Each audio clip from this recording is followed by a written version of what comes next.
안녕하세요. 저는 40대 중반 여자입니다. 최근에 남편과 이혼을 했어요. 내연녀가 일하는 곳에까지 찾아와 난리를 치는 바람에 남편이 오게 되었고 저희는 삼자 대면을 하게 되었죠. 동네 창피해서 고개를 들고 다니지도 못할 만큼 남편과 내연녀의 충격적인 행동들이 할 말을 잃게 만들었습니다. 현재 남편과는 이혼 소송을 진행하고 있어요.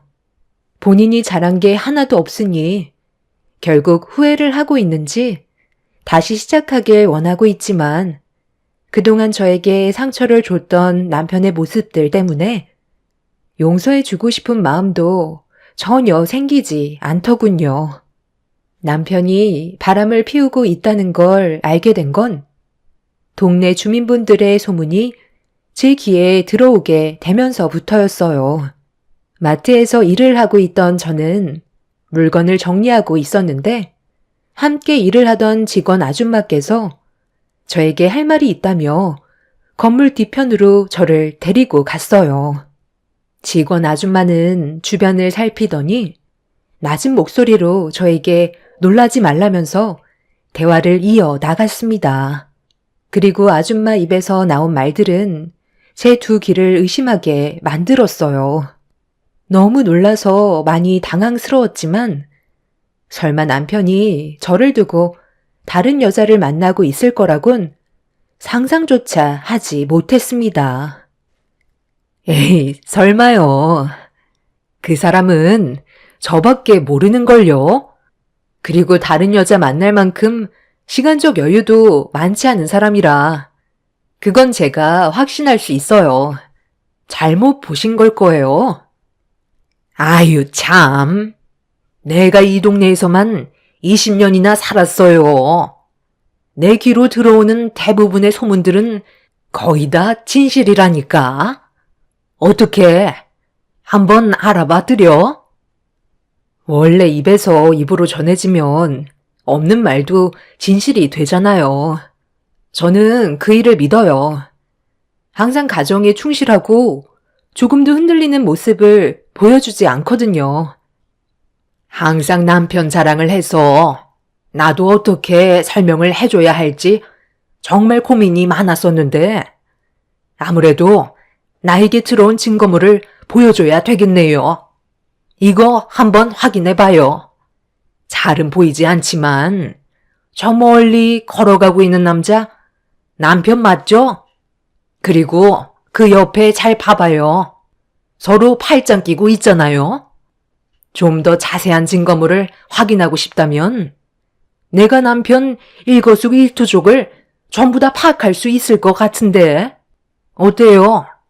확인 한번 해보는 것도 나쁘지 않잖아요. 저에게 보여준 사진 속의 남자는 딱 봐도 제 남편이었어요. 그런데 처음 본 여자가 남편과 손을 잡고 있는 모습이 선명하게 찍혀 있어서 많이 당황스러웠어요.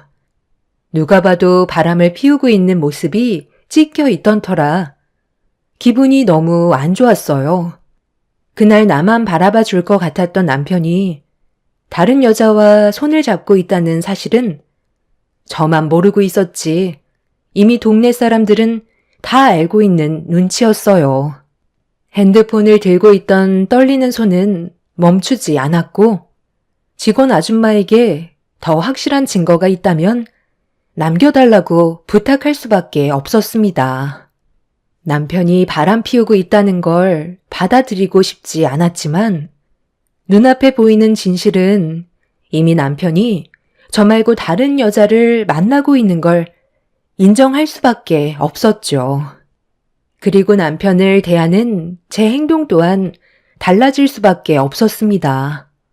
결혼 생활하는 동안 단 한 번도 의심 같은 거 해본 적도 없었는데 도대체 뭐가 부족해서 이런 일을 저질렀는지 이해할 수가 없었어요.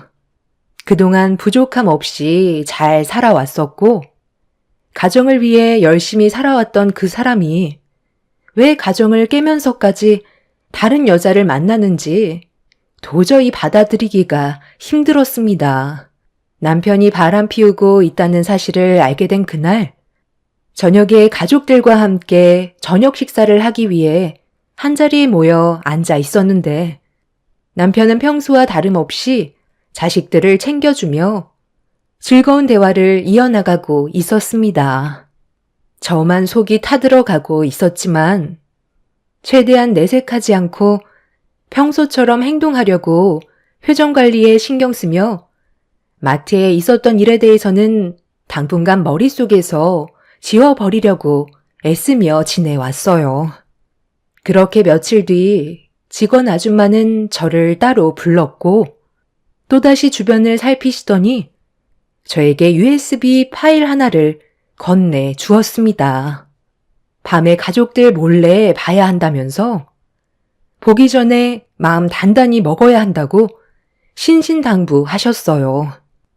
그리고 퇴근 후 모든 일과를 마친 뒤 가족들이 깊은 잠에 빠진 사이 저는 노트북을 들고 몰래 거실로 나와 USB에 있던 파일을 확인하게 되었고 폴더를 열어 안의 내용물을 두 눈으로 보는 순간 입을 다물지 못할 정도로 온몸에 소름이 돋고 말았어요. 남편이 30대로 보이는 젊은 여자와 여기저기 돌아다니면서 데이트를 즐기고 있는 모습들이 동네 사람들의 눈에 적발이 되었고 누가 봐도 내언녀와 남편은 연인 사이로 보이고 있었습니다. 한순간의 잘못된 선택이 가정을 위태롭게 만들고 아이들한테도 엄청난 충격으로 다가올 수 있다는 걸 남편도 모르는 건 아닐 텐데 왜 위험을 감수하면서까지 다른 여자를 만났는지 이해할 수가 없었습니다. 제가 그동안 남편을 너무 믿었다는 게 문제였어요. 자동차 딜러로 영업을 하고 있는 남편이 고객들을 상대하느라 하루가 모자랄 만큼 시간이 많지 않다고 생각했었는데 남편은 이걸 이용해 내연녀와 바람을 피고 있던 거였죠. 저에게는 항상 바쁜 모습을 보여주고 있던 남편이었기에 영업직은 시간이 없다고 알고 있었지만 반대로 시간이 자유롭다는 건 파악하지 못하고 있었죠. 정말 뒤통수를 제대로 맞은 느낌이었어요. 가족들 앞에서는 최고의 남편이자 아빠인 것처럼 행동하더니 뒤에서 호박씨를 까고 있다는 걸 알게 된 순간 어떻게 해야 할지 머릿속이 너무 혼란스러웠어요. 저에게는 일어나지 않을 거라고 생각했던 일들이 눈앞에 펼쳐져 있었고 남편이 그동안 저에게 가면을 쓰고 있었다는 사실이 밝혀지는 순간 절대로 용서해 주고 싶지 않았습니다. 그리고 저는 남편 몰래 증거물을 계속해서 수집하고 있었고 마음의 준비가 어느 정도 되었을 때 남편과 단판을 지으려 했었는데 어느 날 마트에 한 여자가 찾아왔어요. 그 여자는 저 몰래 남편과 바람을 피우고 있었던 내연녀였습니다. 당장이라도 머리채 잡힐 수도 있다는 사실을 모르고 있는 건지 저를 찾아왔다는 말에 직접 얼굴을 보게 되었고 당돌한 내연녀는 제 얼굴을 보자마자 남편과 이혼하라는 어이없는 말을 늘어 놓았어요. 그 사람 마음에는 더 이상 제가 들어갈 수 있는 공간이 없다면서 편하게 좀 만나기 위해 하루라도 빨리 이혼을 해주길 원하고 있었어요. 위자료까지 모든 걸 전부 다 주겠다면서 남편과의 결혼 생활에 종지부를 찍길 원하고 있었죠. 머리부터 발끝까지 명품으로 치장하고 있는 여자가 도대체 뭐가 좋아서 자식들까지 있는 사람과 바람을 피우고 있는 건지 이해할 수 없었습니다. 저는 아무 말 없이 내연녀를 바라만 보고 있자 저에게 가까이 다가오더니 면상을 들이밀며 위아래로 훑어보기 시작했어요. 내 말 안 들려? 승만 씨랑 이제 그만 정리하라니까.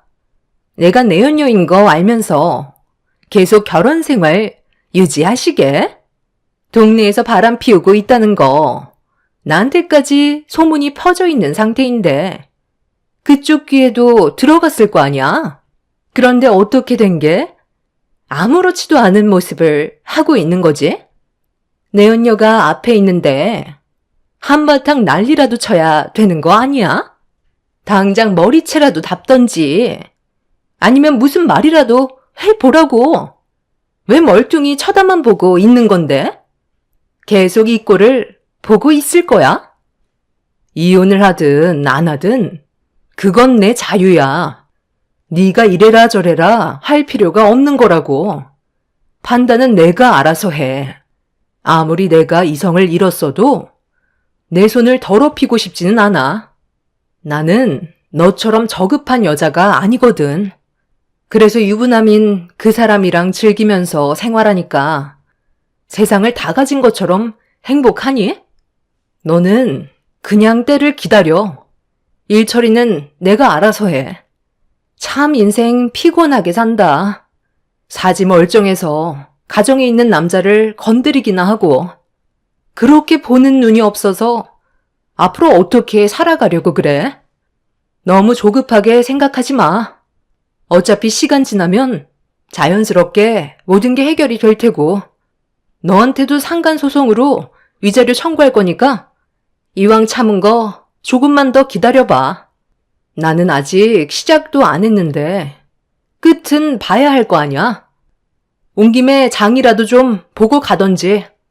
요즘 마트 매출이 좋지 않거든. 마트 조끼나 입고 시간당 최저 시급받으면서 물건 정리나 하는 주제에 지금 내 앞에서 잘난 척 하는 거야? 나한테 꿀리지 않으려고 발버둥 쳐봤자 소용없어. 어차피 그쪽은 애둘 딸린 유부녀고 나는 아직까지 결혼도 하지 않고 몸매도 탄탄한 처녀야. 돈으로도 살 수 없는 몸매를 가지고 있다고. 여자는 애를 낳는 순간 여자가 아니라 아줌마가 되는 거라고. 그러니 그 사람이 그쪽을 여자로 안 보고 그냥 가족으로만 보는 거야. 오늘은 경고만 하는 거니까 최대한 빨리 그 사람과 이혼을 선택하는 게 좋을 거야. 나 성격이 그렇게 온순한 편은 아니거든. 쓸데없이 내 심기 건들지 말고 당장 이혼 절차 밟고 끝내야 할 거야. 저한테 무릎 꿇고 용서를 구해도 모자랄 판에 내연녀는 오히려 저에게 목소리를 높이면서 남편과 이혼을 하라며 화를 내고 있었어요. 너무 어이가 없어서 많은 사람들의 구경거리가 될 수 있는 마트에서 머리채 잡고 한바탕 하겠냐는 말과 함께 분노한 눈빛으로 내연녀를 바라보자 본인도 문제를 크게 만들고 싶진 않았는지 최대한 빨리 정리해달라며 자리를 벗어났습니다. 내연녀가 마트에 들어온 이후 소문은 삽시간에 퍼지게 되었고 제가 아무것도 하지 않아도 남편의 귀에까지 들어가게 되었죠. 아무렇지도 않은 척 평소처럼 행동하고 있는 저에게 눈치 보면서 조심스럽게 말을 꺼냈고 아이들 앞에서 일을 크게 만들고 싶지 않아 나중에 다시 얘기하자면서 상황을 피했어요. 아무것도 모르고 있는 아이들한테 상처를 주고 싶지 않았습니다. 그렇게 늦은 저녁이 되어서야 남편과 단둘이 대화할 수 있는 시간이 만들어질 수 있었고 저는 그동안 동네 분들의 도움으로 받은 증거물들을 남편한테 내밀었어요. 예상했던 대로 변명을 하고 있었죠. 당신이 보고 들은 건 전부 다 오해야. 그냥 고객 중 한 분인데 최근에 여러 가지로 힘든 일들이 있어서 아주 잠깐 위로를 해준 것밖엔 없었다고. 내가 그동안 당신한테 했던 걸 보면 몰라? 나는 지금의 가정을 깨고 싶지 않을 만큼 당신이랑 애들이 전부인 사람이야. 쓸데없는 소문 같은 거 듣지 말고 더 이상 일을 크게 만들지 말자. 내 말이 무슨 뜻인지 알겠지? 괜히 애들 귀에까지 들어가서 상처 주고 눈물 흘리게 만들 필요는 없잖아. 나도 처음엔 당신이 바람 피우고 있다는 소문을 들었을 때 지금까지 결혼 생활하면서 우리 가족만 바라보며 살았던 사람이라 당연히 바람 같은 건 상상조차 한 적이 없었어. 그래, 당신 말대로 여기 있는 증거 사진들 전부 다 오해라고 치자. 그럼 이건 어떻게 설명할 건데? 이것도 아니라고 발뺌할 수 있겠어? 저는 혹시 모를 일을 대비해 내연녀가 마트로 쳐들어왔을 때 나눴던 대화 녹음 파일을 들려 주었어요. 그제서야 사색이 된 얼굴로 말을 더듬던 남편은 갑자기 무릎을 꿇었습니다. 아주 잠깐 호기심에 만났던 것뿐이라면서 오로지 저와 아이들밖에 없다며 지금의 가정이 무너지는 걸 원하지 않는다며 용서를 구했어요. 우리는 한순간에 무너져 내렸던 게 아니야. 그동안 당신이 행동을 똑바로 하지 못했기 때문에 벌어진 일이라고. 거대한 댐이 무너지는 것도 작은 균열에서부터 시작되는 거거든. 당신도 처음에는 아주 잠깐 마음이 흔들려서 한두 번 만났었겠지만 그 사소한 시작이 결국 일을 크게 만들게 된 거고, 당신 또한 처음에는 나 몰래 다른 여자를 만나서 많이 불안하고 떨렸겠지만 지금은 동네에서 대놓고 바람을 피우고 있잖아? 처음부터 시작조차 하지 않았다면 우리 관계에는 전혀 문제가 없었을 테고 아이들에게 상처 또한 주지 않아도 됐겠지. 이 모든 건 당신으로부터 시작된 거니 어쩌겠어. 현실을 받아들여야지. 내 말 무슨 뜻인지 알지? 우리 인연은 여기까지라는 거야. 당장이라도 당신 뺨에 손을 올린 뒤 머리채라도 잡고 싶지만 애들 깰까봐 참고 있는 거니까 서류에 사인하고 당분간 집에 들어오지 마. 시댁에서 지내는 게 좋을 거야. 우리가 더 이상 한 침대에서 생활할 수 없다는 거 당신도 잘 알고 있지? 여보, 내 말 좀 들어봐. 내가 먼저 그 여자한테 작업을 걸었던 게 아니야. 그 여자가 먼저 나한테 접근했던 거라고. 상담을 받고 싶다면서 집 주소를 알려줬고 아무 생각 없이 상담을 하고 있었는데 나한테 꼬리를 치더라니까. 오랜 시간 지켜봐왔다면서 나와의 관계를 진지하게 생각한다는데 처음에는 당황스러워서 서둘러 뛰쳐나왔었는데 그날 이후 그 여자가 내 머릿속에서 떠나지 않았었어. 결국 내 몸이 이끄는 대로 움직이다 보니까 일이 커지긴 했지만 내 마음은 오로지 당신과 애들한테 전부 향해 있다고. 한 번의 실수 용서해 줄 수는 있는 거지. 앞으로 평생 잘못을 뉘우치며 살아갈 테니까 한 번만 눈 딱 감아줘라. 아니, 그렇게는 못 해주겠어. 한 번이 어렵지 두 번은 쉬운 법이거든. 내가 장담하는데 당신은 그 여자가 아니더라도 또 다른 여자에게 눈길을 돌릴 거야. 남편은 저에게 무릎을 꿇고 손이 발이 되도록 싹싹 빌었지만 이미 제가 받은 상처는 너무나도 컸기 때문에 남편을 용서해 줄 수는 없었습니다. 그리고 제 눈에서는 저도 모르게 눈물이 흐르고 있었죠.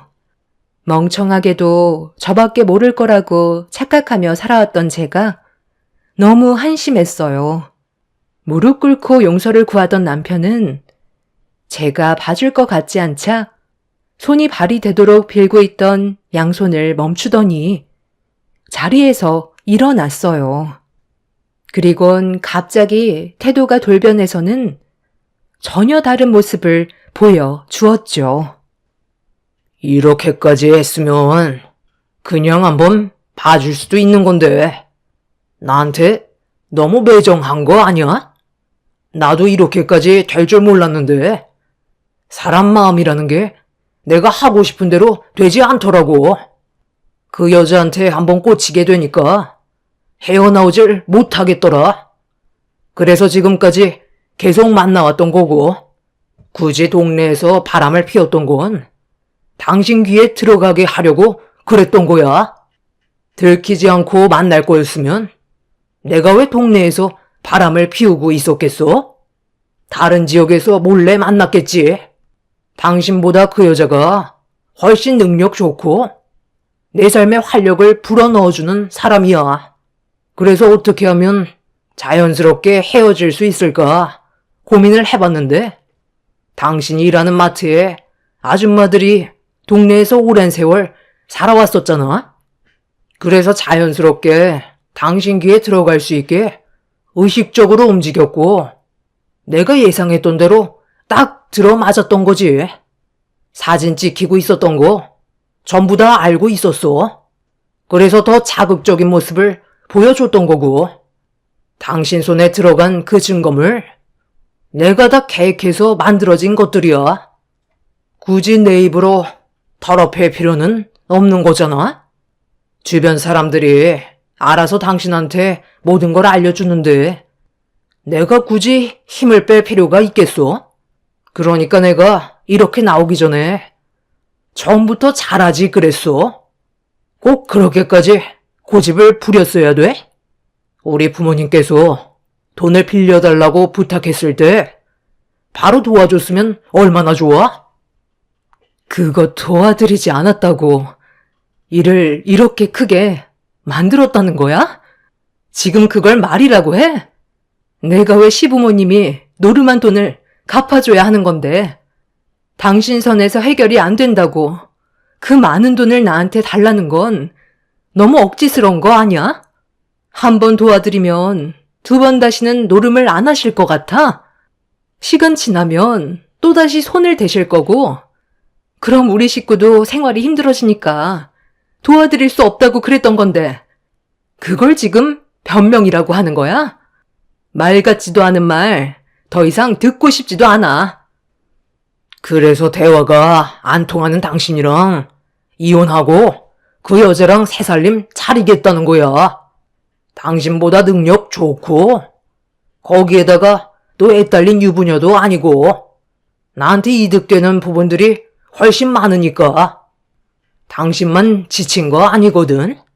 나도 당신이랑 사는 거 지긋지긋하고 이런 삶에서 하루라도 빨리 벗어나 자유를 찾고 싶을 뿐이야. 비록 내가 바람을 피워서 위자료야 좀 나가겠지만 앞으로의 미래를 봤을 때 당신한테 들어가는 위자료는 내 인생의 투자라고 생각하는 게 훨씬 좋겠네. 내일 당장 이혼하러 가자. 그깟 돈 안 빌려줬다고 상황을 이렇게까지 만들어? 애들이 받을 상처는 생각도 안 하고? 나 다시 생각해보니까 이혼 못할 것 같아. 당신이 나랑 우리 애들 버리고 잘 사는 모습 보고 싶지 않네. 내 눈에 흙이 들어와도 절대 서류에 도장 찍는 일은 없을 거야. 당신의 그 더러운 몸 애들한테 보여주고 싶지 않으니까 내 집에서 당장 나가. 가진 것도 없는 당신을 걷어들여 준 것만도 감사하게 생각해야지. 감히 나를 배신하고 다른 여자를 만나? 저는 결국 참아왔던 분노가 터지게 되었고 이성의 끈을 놓아버린 저는 남편을 향해 사정없이 물건을 던져버렸어요. 제 자신을 통제할 수 없게 되자 남편은 자기한테 피해가 오게 될까봐 집에서 서둘러 뛰쳐나갔어요. 모든 것들이 무너져 내리는 순간이었고 거실에서 남편과 한바탕 했는데도 아이들은 세상 모르고 잘 자고 있는 모습에 결국 저는 오열을 하고 말았습니다. 그런데 제가 이혼을 해주려 하지 않자 이 소식을 내연녀가 듣게 되었는지 저에게 수시로 연락해 능력 없으면 알아서 빠져달라고 시도 때도 없이 빈정대면서 귀찮게 만들었어요. 하지만 저는 끝까지 흔들리지 않고 이혼을 하지 않으려 했지만 저도 사람인지라 동네 사람들이 수군거리는 목소리와 지속적으로 저에게 스트레스를 주는 내언녀와 남편의 행동에 점점 지쳐가고 있었죠. 그런데 내연녀가 흔들리지 않고 버티고 있는 저를 무너뜨리게 하려고 저희 집 앞에서 몰래 기다리고 있었어요. 이 사실을 모르고 있던 상태에서 아이들과 함께 집으로 들어가려는 순간 내연녀와 남편이 나타났고 아이들이 보는 앞에서 평생 씻을 수 없는 상처를 주고 말았습니다. 아이들이 무슨 죄라고 앞에서 서로 입을 맞추는데 그걸 보게 된 애들은 상당한 충격을 받았는지 결국 눈물을 터뜨리고 말았어요. 화가 머리끝까지 올라온 저는 내연녀의 머리채를 잡아 흔들면서 난리를 쳤고 저를 말리려는 남편의 뺨에 손을 수차례 올려 붙였습니다. 그렇게 한바탕 난리가 난 뒤 내연녀와 남편은 더 심한 행동도 할 수 있다면서 서둘러 도망을 쳤어요. 저 또한 예상하지 못한 상황을 맞닥뜨렸던 상태라 많이 당황스러웠고 진정을 하지 못하고 있었죠. 결국 자식들까지 모든 사실을 알게 되었고 중학생이었던 큰딸은 눈물을 터뜨리면서 왜 이혼을 하지 않고 지금까지 버티고 있었냐고 절대 아빠를 용서할 수 없다며 괴로워하고 있었습니다. 나는 엄마니까 너희들이 상처받는 걸 보고 싶지 않았어. 나만 아픔을 참고 견뎌냈다면 너희들의 행복은 깨지지 않을 테니까. 그래서 버텨왔던 거야. 엄마가 불행한데 내가 어떻게 행복할 수가 있겠어? 절대로 아빠 용서하지 마. 우리는 다 이해할 수 있어. 이미 우리 앞에서 저지른 행동으로 인해 나에게는 더 이상 아빠는 없게 된 거라고. 그러니까 엄마도 우리가 상처받게 될까봐 걱정하지 말고 현명하고 옳은 선택을 해줬으면 좋겠어. 오히려 애들이 저에게 힘이 되어주고 있었어요.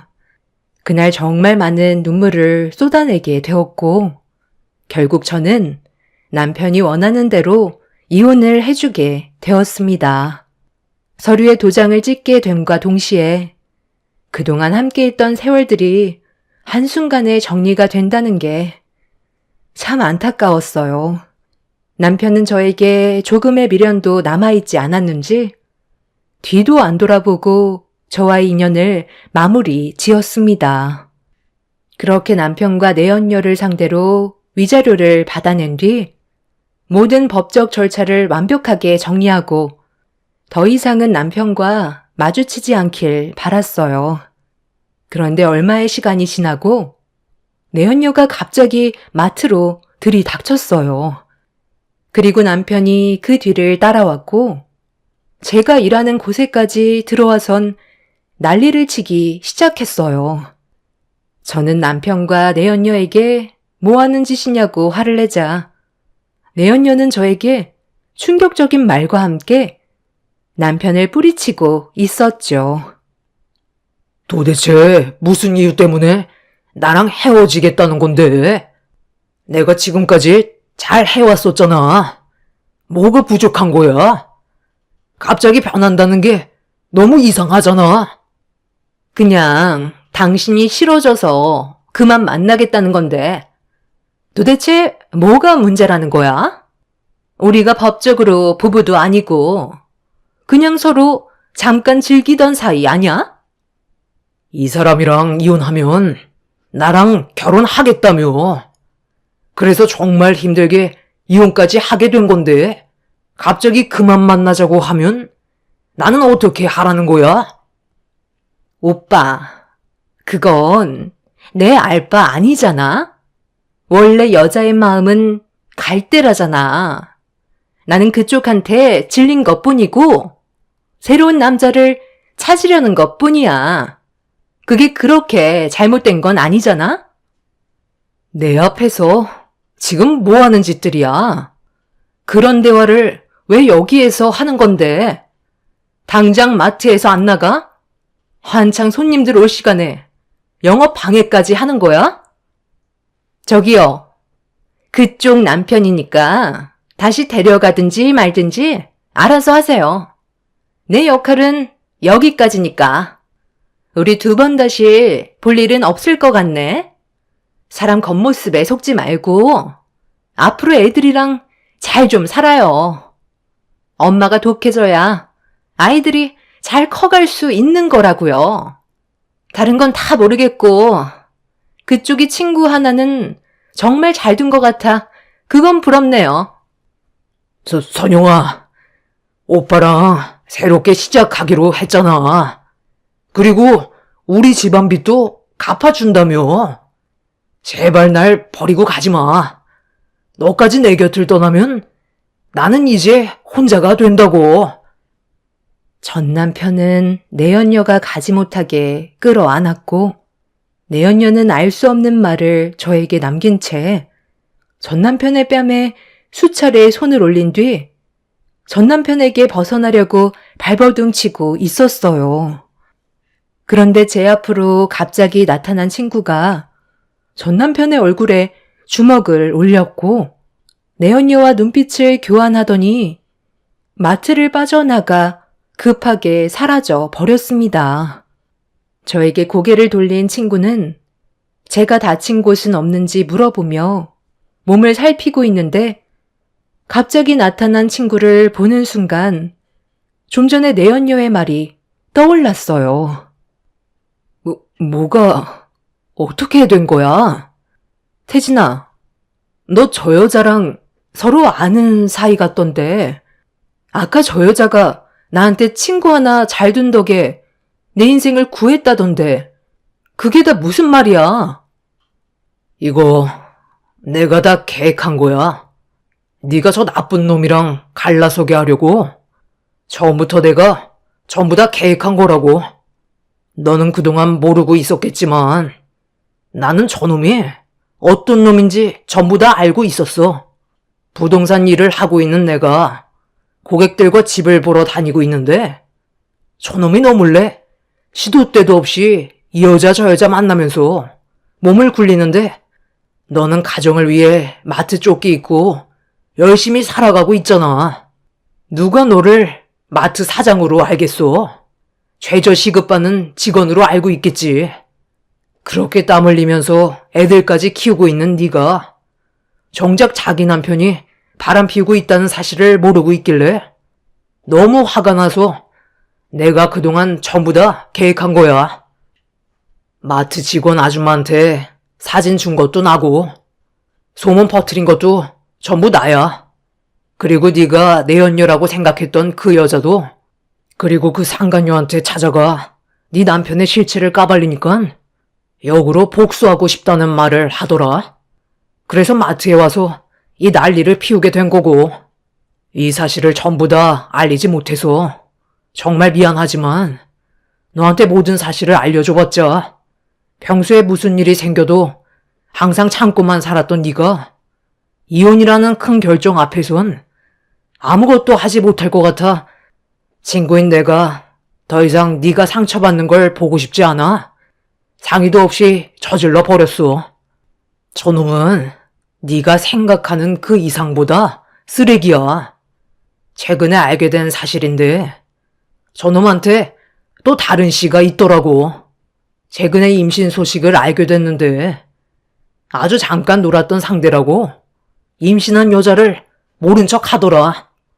저런 쓰레기가 이중적인 모습으로 가정에는 충실한 척 아이들한테는 세상에서 제일 좋은 아빠로 가면을 쓰고 있는 모습이 더는 보고 싶지 않았어. 친구의 충격적인 말에 저는 그 자리에서 털썩 주저앉고 말았어요. 남편은 친구가 소문을 내려 했다는 거에 용서하지 않겠다며 주먹을 날리려는 순간 저는 남편의 뺨에 손을 올렸고 친구가 건넨 사진 한 장에는 처음 보는 여자와 산부인과에 들어가는 것도 확인할 수 있었습니다. 밑바닥이 보이지 않을 만큼 쓰레기 짓을 저질러버린 남편과 이혼하게 된 건 정말 다행이었지만 남편이 친구를 상대로 소송을 걸겠다며 분노한 상태입니다. 지금의 상황을 어떻게 받아들여야 할까요? 남편은 제 친구에게 저를 좋아하고 있냐고, 저 몰래 둘이 만나고 다니는 거 아니냐며 쓸데없는 말을 늘어놓고 상황을 복잡하게 만들려는 계획을 가지고 있어요. 앞으로 제가 어떻게 처신을 해야만 될까요? 남편은 어차피 용서받을 수 없는 짓을 저질렀기 때문에 다시 합치게 될 일은 조금도 없지만 친구의 행동이 옳았다고는 생각되지 않습니다. 도와준 건 고마운 일이긴 하지만 저 때문에 피해가 가게 될까봐 그게 걱정입니다. 여러분들께서 저에게 많은 의견을 주셨으면 좋겠어요. 너무 갑작스럽게 일어난 상황이라 아직까지 머릿속이 정리가 되지 않고 있네요. 하루빨리 정상적인 생활로 돌아가고 싶을 뿐입니다. 제 사연 들어주신 분들 감사합니다. 안녕하세요. 저는 30대 후반 여자입니다. 오늘 제가 사연을 신청하게 된 이유는 남편과 결혼 이후 지속적으로 저를 괴롭히던 시모와의 갈등 문제로 그동안 정말 많이 힘들었었는데 이번에 터진 사건 하나가 돌이킬 수 없는 결과를 가져오게 돼서 글을 작성하게 되었습니다. 좋은 관계를 만들어가려고 쉬지 않고 노력했었는데 이번만큼은 시모를 절대로 용서할 수가 없을 것 같아요. 문제가 시작된 건 어느 날부터인가 음식물 섭취에 불편함을 느끼고 목소리의 변화가 찾아와서 처음에는 피곤해서 그런가 보다 생각하며 대수롭지 않게 느꼈었는데 시간이 지날수록 호흡하는 것도 힘들어져서 지속적으로 느낌이 좋지 않았어요. 남편도 검사를 해보는 게 좋을 것 같다며 걱정을 하고 있었습니다. 좀처럼 좋아지기보다 오히려 상황만 악화되어 가고 있는 것 같아 남편과 함께 병원을 찾아가게 되었고 그렇게 시작된 검사는 얼마 뒤 저에게 충격적인 결과를 안겨주고 말았습니다. 정말 예상하지 못했던 갑상선 암이라는 진단을 받게 되었던 거죠. 의사는 하루라도 빨리 치료를 받는 게 좋을 것 같다고 생각보다 상황이 심각할 수도 있기 때문에 시간이 없다는 말을 하셔서 저는 며칠 뒤 입원을 바로 하게 되었어요. 그리고 제 몸에 변화가 생기게 되자 양가 부모님의 귀에까지 들어가게 되었고 양가 집안 모두 제가 입원한 병실로 찾아오셨습니다. 부모님께서도 암이라는 사실에 많은 충격을 받으셨는지 치료받으면 괜찮아질 수 있냐고 물어보셨어요. 그런데 옆에서 엄마의 말을 듣고 있던 시모가 뭔가 불편하셨는지 한마디 하셨습니다. 아유, 뭘 그렇게 걱정하세요? 갑상선암은 암도 아니에요. 그냥 대충 절제해서 떼어내기만 하면 되는 거라. 회복도 빠르고 재발할 가능성도 희박해서 걱정할 필요가 없다는데 사도는 무슨 조상 난 것처럼 눈물까지 흘리세요? 그나저나 언제 수술 받을 수 있다던? 하필 제일 중요한 시기에 갑자기 이런 일이 생기니 갑상선암도 상황이 심각해질 수 있다고 그랬어요. 그래도 수술을 받아야 하는 거고 다른 곳으로 전이가 되기라도 했으면 더 큰 문제가 생길 수도 있는 건데 대충 하면 된다고요? 한서방이 암에 걸렸어도 그렇게 얘기하실 건가요? 아무리 자기 자식이 아니라도 사돈의 며느리인데 방금 하신 말은 너무 심한 거 아니에요? 제가 얼마나 심한 말을 했다고 열을 올리세요? 제 주위에도 갑상선암에 걸려서 치료받은 사람들이 몇 명 있었는데 수술하고 지금은 멀쩡히 잘 돌아다니고 있으니까 하는 말이에요. 별말도 안 했는데 상당히 예민하게 구네. 그래서 너는 수술 날짜가 언제로 잡힌 거니? 최대한 빠른 시일 내에 수술을 받아야 아이를 돌봐줄 거 아니야. 곧 출산인데 그 전에 회복해야 애를 봐줄 수 있지 않겠어? 의사 선생한테 수술 날짜 좀 서둘러 잡아달라고 말씀 좀 드려봐라. 엄마는 지금 이 사람이 정상적인 몸으로 보이세요? 진이가 출산하면 본인이 아이를 돌보는 거지. 몸도 성취하는 환자한테 왜 애를 봐달라고 하세요? 얘는 집안일만 하는데 애 정도야 당연히 볼 수 있는 거지. 진이는 회사 대표잖니. 일정이 빡빡하게 잡혀 있어서 출산하고 몸만 괜찮아지면 바로 해외 출장 가는 거 모르니? 그런데 갑자기 갑상선 암이라니. 너 일부러 애 봐주기 싫어서 꾀부리는 거 아니야? 어쩜 하나부터 열까지 마음에 드는 구석이 하나도 없니? 도대체 여긴 뭐하러 오신 거예요? 제가 암에 걸리고 싶었겠어요? 어머님한테 위로의 한마디 바라지도 않지만 그래도 암 환자인 저한테 아가씨 아이를 봐달라고 하는 건 너무 하신 거 아니에요? 제가 왜 아가씨 아이를 봐줘야 하는 건데요? 어머님 며느리로 살아온 지 9년이나 지났는데 단 한 번도 저에게 따뜻한 말씀 해주신 적 없었어도 노력하면 어느 정도는 한 식구로 받아주실 줄 알았어요. 그런데 오늘 확실하게 알게 됐어요. 저는 어머님한테 이쁨 받을 수 없는 며느리고 저 또한 잘하려고 더 이상 노력할 필요 없으니 더 이상 찾아뵙지 않을게요. 어머님이 저를 어떻게 생각하고 계시는지 확실하게 깨달았으니까 더는 미련 갖지 않겠습니다. 여보, 나 좀 누워 있어야 할 것 같거든. 어머님 좀 배웅해 드려. 왜 그렇게 쳐다보세요? 제가 틀린 말 한 것도 아니잖아요. 뭐라고? 너 지금 말 다 했니? 그래도 생각해서 병문안 와줬으면 감사하게 생각해야지. 어디서 시애미한테 눈을 부라리고 있어?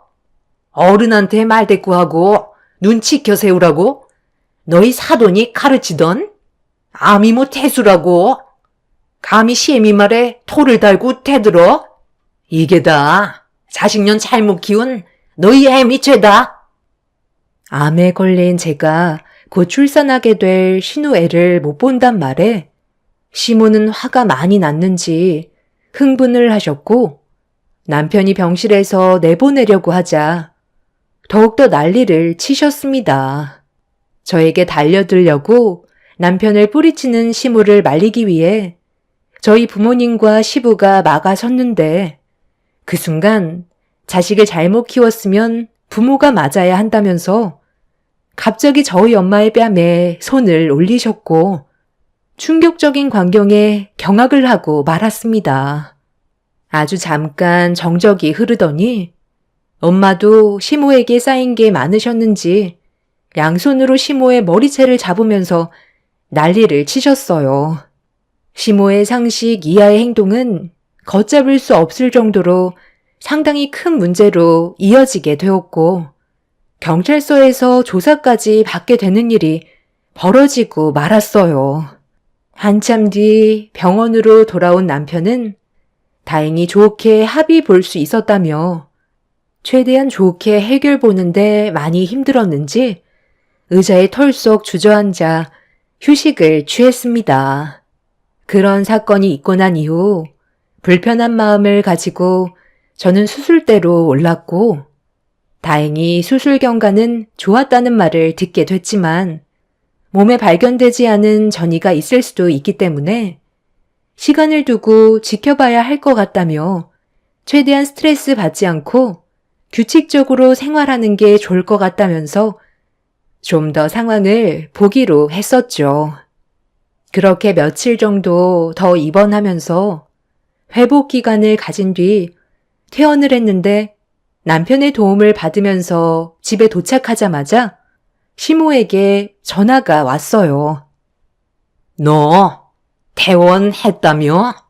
그럼 집에 들어가지 말고 잠깐만 우리 집에 좀 와봐라. 내가 너한테 줄 게 있거든. 전화로 설명하기보다 직접 얼굴 보고 얘기하는 게 좋지 않겠니? 쓸데없이 안 오겠다는 말을 꺼내는 것보다 좋게 얘기할 때 그냥 조용히 오는 게 일을 크게 벌이지 않는 방법이다. 저번에 내 성격 봐서 알잖아? 나도 태어난 너한테 물리적인 행동하고 싶지 않으니까 일단 와서 얘기하자. 지금 출발하면 1시간 안에 도착하지? 나는 오래 기다리는 거 딱 질색이니까 고집 부리지 말거라. 집에 들어가려던 찰나 시모에게 전화가 와서 받았는데 이유도 알려주지 않고 시댁으로 오라는 말에 당황스러웠었죠. 솔직히 그냥 무시하고 싶었지만 병실에서 엄마와 한바탕 하신 이후 시모는 저를 대하실 때 좀 더 과격하게 변하신 것 같았어요. 무시를 한다면 감당할 수 없을 정도로 안 좋은 일들이 생기게 될 거라는 경고를 하고 계셨죠. 남편도 그런 시모의 성격이 불편했는지 제 눈치를 보면서 어떻게 할 생각인지 물어보았습니다. 이제 막 태어난 저한테 이상한 걸 시키지는 않을 것 같아 일단 무슨 이유 때문에 제 얼굴을 보자고 하시는지 들어보고 판단하는 게 좋을 것 같아 피해를 최소로 줄이고자 시댁으로 발길을 돌리게 되었죠. 그렇게 저희 부부는 시모와 얼굴을 마주하게 되었고 저를 왜 부르셨는지 조심스럽게 여쭤보면서 분위기를 살피고 있었습니다. 시모는 테이블 위에 물건을 올려 놓으셨어요. 상자 안에 있는 물건 좀 열어봐라. 그 안에 뭐가 있는지 확인해보면 대화가 좀 빠를 것 같다. 저번에 너 입원했을 때 나랑 했던 얘기 잊지는 않았지? 이건 베넷 저고리잖아요. 설마 어머님, 지금 이제 막 태어난 저한테 아가씨 아이를 돌봐달라는 건 아니죠? 저 아직 수술 통증도 가라앉지도 않았어요. 그래, 나도 잘 알고 있다. 그래서 미리 준비하라고 보여주는 거잖아. 저번에도 얘기했지만 내 딸이 출산 이후 몸만 정상으로 회복하면 바로 해외 출장을 떠나야 한다. 임신한 몸으로 이혼까지 해서 정신적으로 많이 힘든데 네가 좀 도와줘야 하지 않겠니? 아마 이번 주 내로 출산할 것 같거든. 그러니까 너는 내일 짐 싸서 우리 집으로 와라. 그때 돼서 정신없이 준비하는 것보다 미리 적응을 해놔야 그때 허리발이 타지 않지.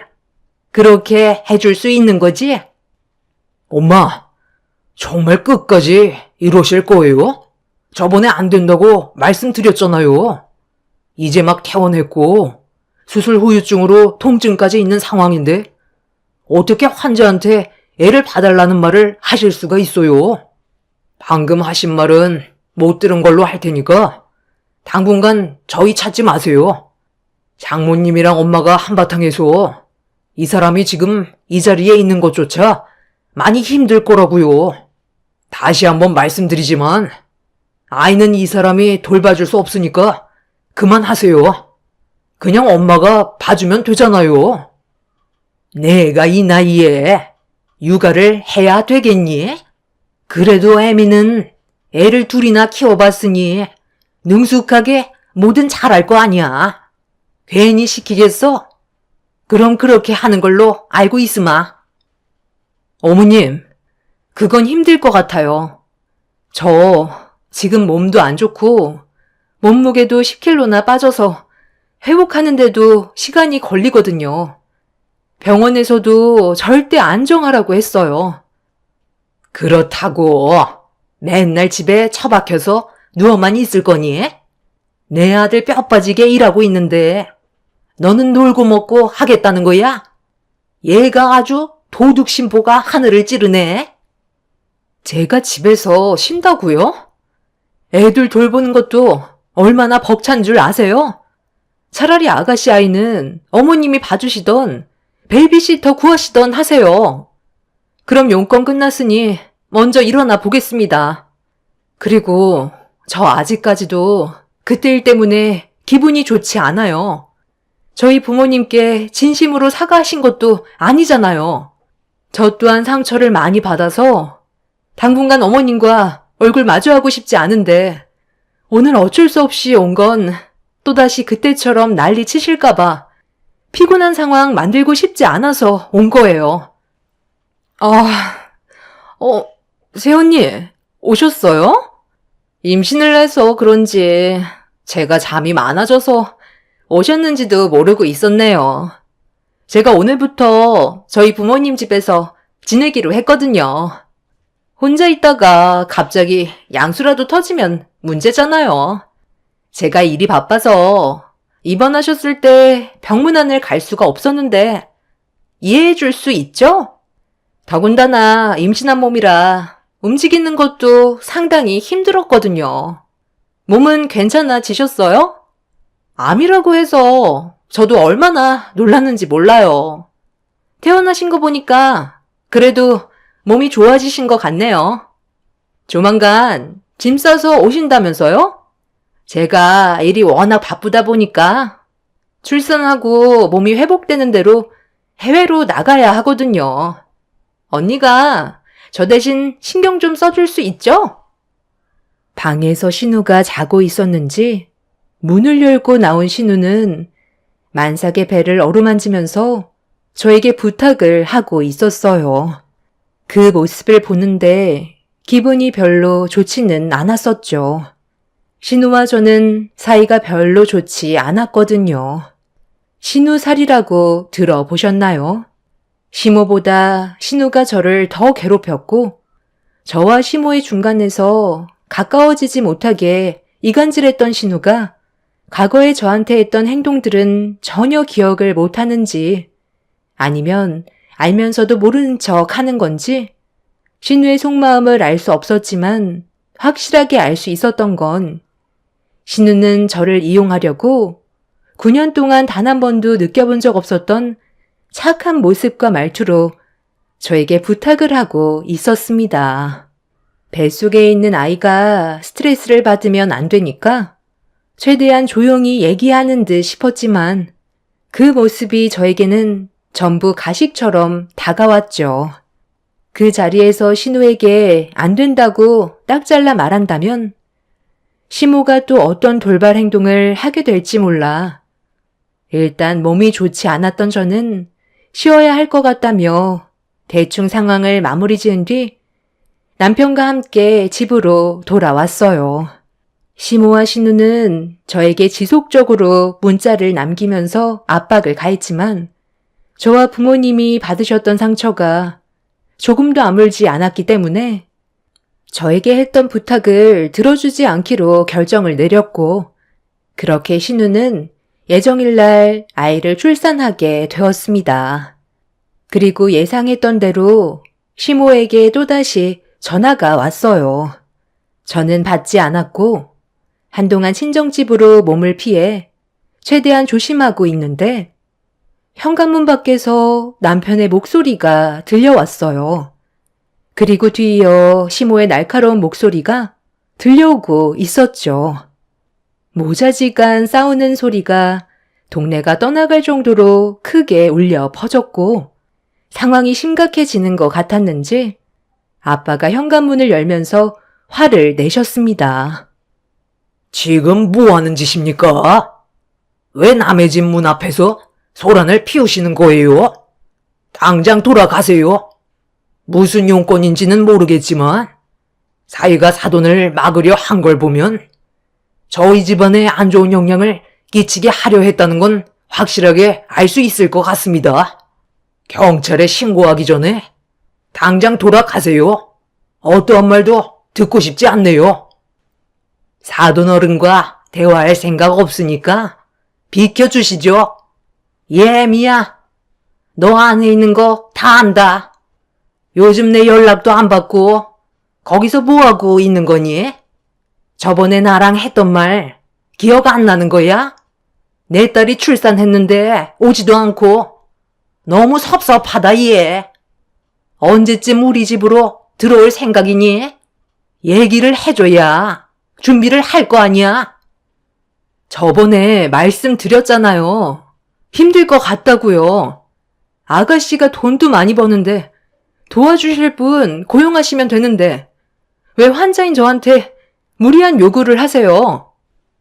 모르는 사람 시키는 게 얼마나 불편한 일인데 너는 우리와 가족이기 때문에 이것저것 시켜도 불편한 게 하나도 없거든. 뭐든지 편해야 좋은 거잖아. 쓸데없는 억지 부리지 마시고 어머님이 옆에서 도와주세요. 아버님이 한 번만 더 소란 피우면 그냥 넘어가지 않을 거라고 하셨는데 지금 어떻게 전화할까요?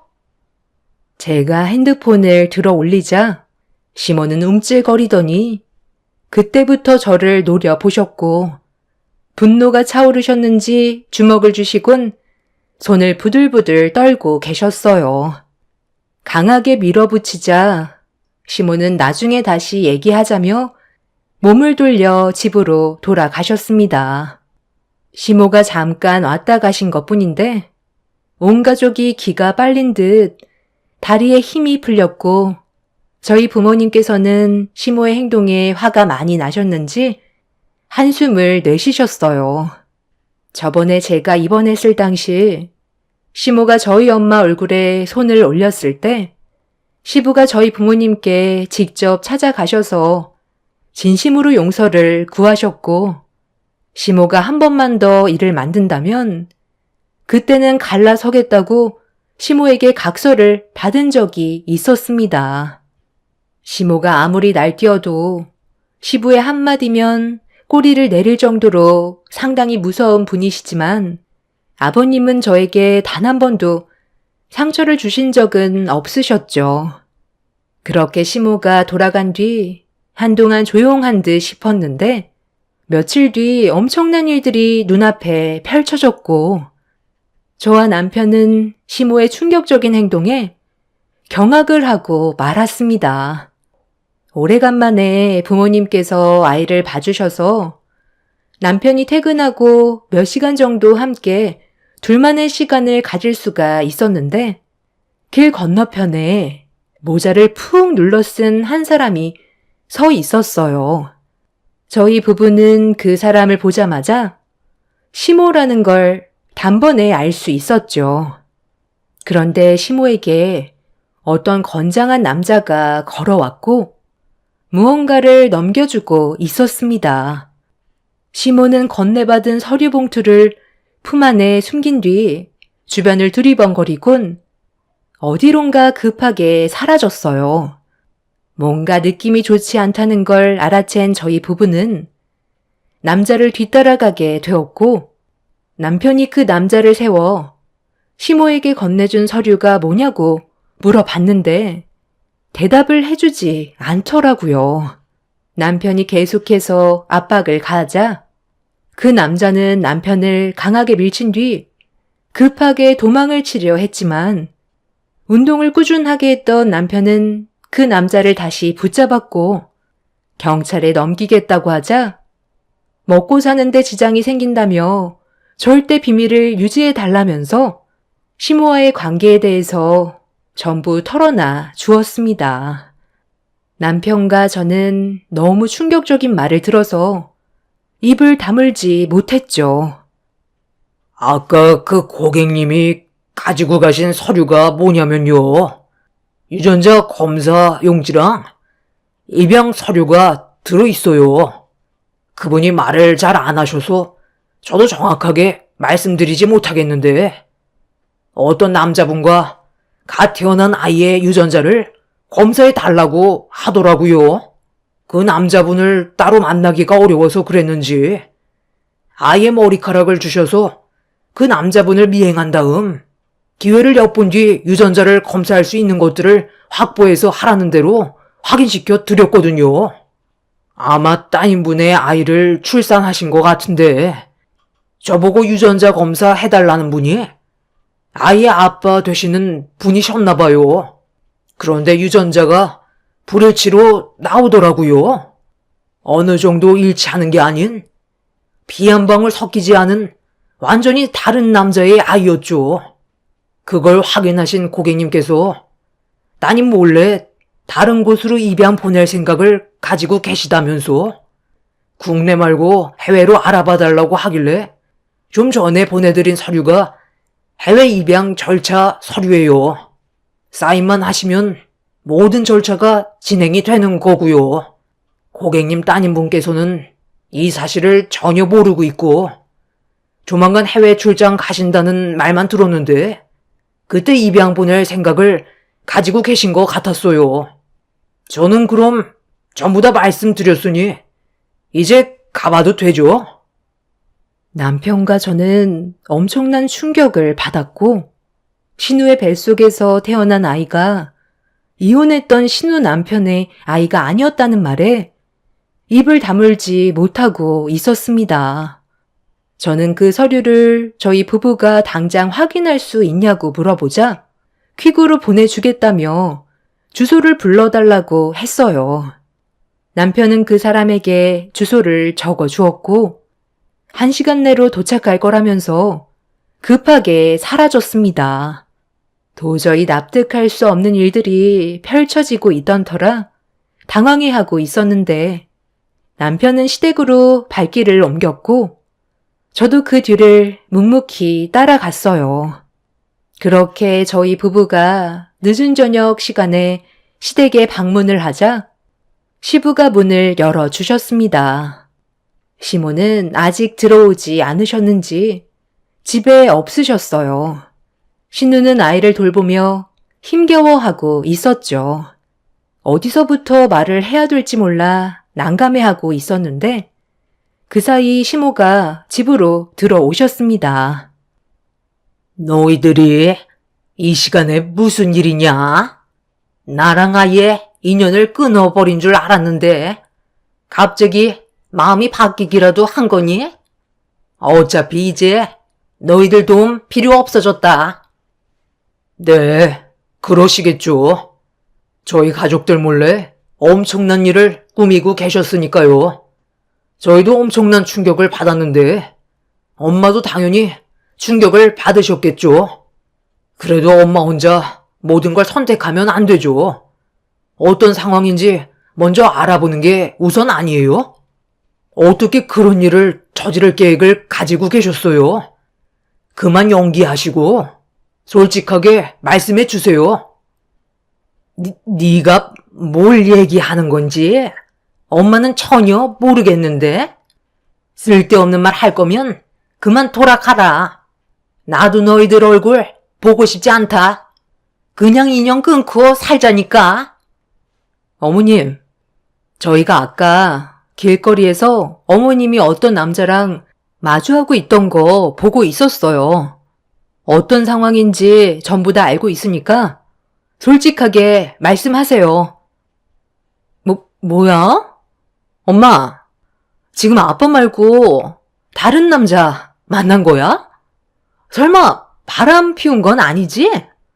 왜 말을 못하는데? 엄마 정말 아빠 두고 다른 남자 만나고 있었어? 너희들이 잘못 봤겠지. 내가 무슨 바람을 피워? 내가 그런 정신 나갈 짓을 할 것 같니? 나 피곤하니까 그만 돌아가라.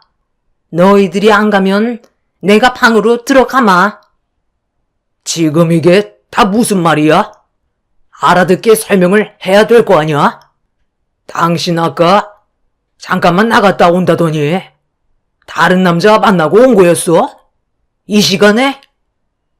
시모는 저희 부부가 한 말에 당황하셨는지 말을 이어가지 못하셨어요. 계속해서 방으로 들어가려고 하시길래 시부가 시모를 멈춰 세운 뒤 화를 내셨죠. 그리고 그 사이 시댁 초인종이 울렸고 킥이 왔다는 말에 남편은 현관문을 열었습니다.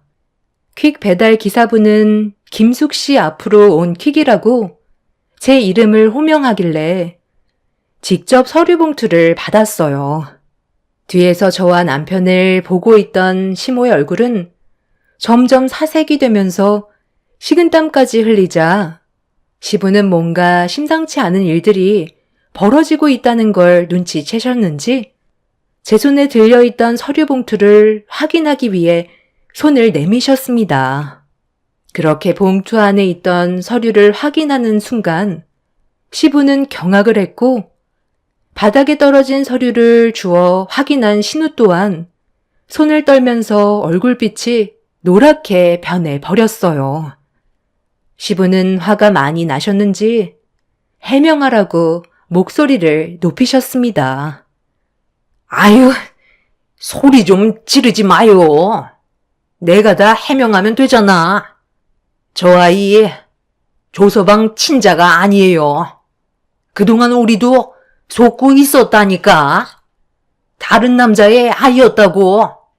왜 이혼했는지 어느 정도 대충 알겠는데 이 사실을 조서방은 모르고 있는 눈치였어요. 너 솔직하게 얘기해봐라. 이게 어떻게 된 거니? 왜 친자가 불일치가 나오냐고. 그래서 엄마는 지금 내가 해외여행 간 사이 나 몰래 입양 보내려 했던 거야? 내 의사는 조금도 물어보지 않고? 아니 어떻게 엄마가 나한테 그럴 수 있어? 그럼 네가 나한테 먼저 솔직하게 얘기를 했어야지. 조서방은 정말 모르고 있는 거야? 서로 성격이 안 맞아서 이혼을 하기로 했던 거였잖아. 그래, 다른 남자 아이야. 그 사람 아이가 아니라고. 성격이 안 맞아서 이혼한 것도 맞지만 나 다른 남자 생겼어. 그 사람이랑 결혼했을 때도 몰래 만나고 있었다고. 어차피 이혼했고 더는 상관없는 사이잖아? 이번에 해외 출장 다녀오고 나서 전부 다 설명하려고 했었다고. 엄마는 어떻게 나 몰래 이런 일을 저지를 수가 있어? 그냥 물어보면 되는 거 아니야? 정말 해외로 입양시킬 작정이었어? 그래서 더는 새언니한테 아이를 돌봐달라고 하지 않았던 거야? 그래, 그 아이 입양 보낼 생각이었다.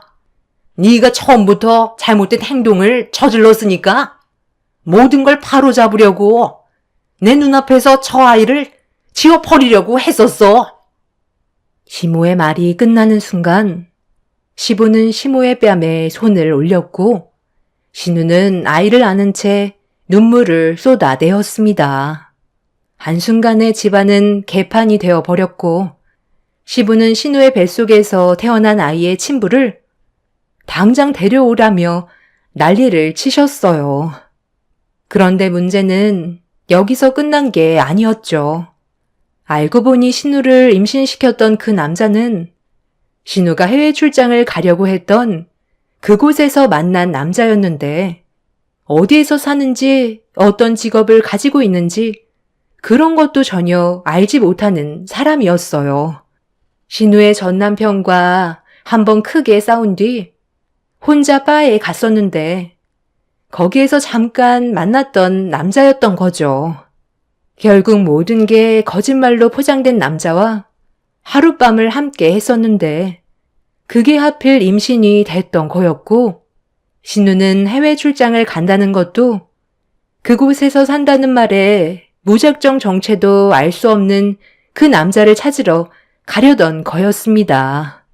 시부는 그 자리에서 털썩 주저앉아 바닥에 떨어져 있던 서류를 보며 믿을 수 없다는 듯 한숨을 내쉬었어요.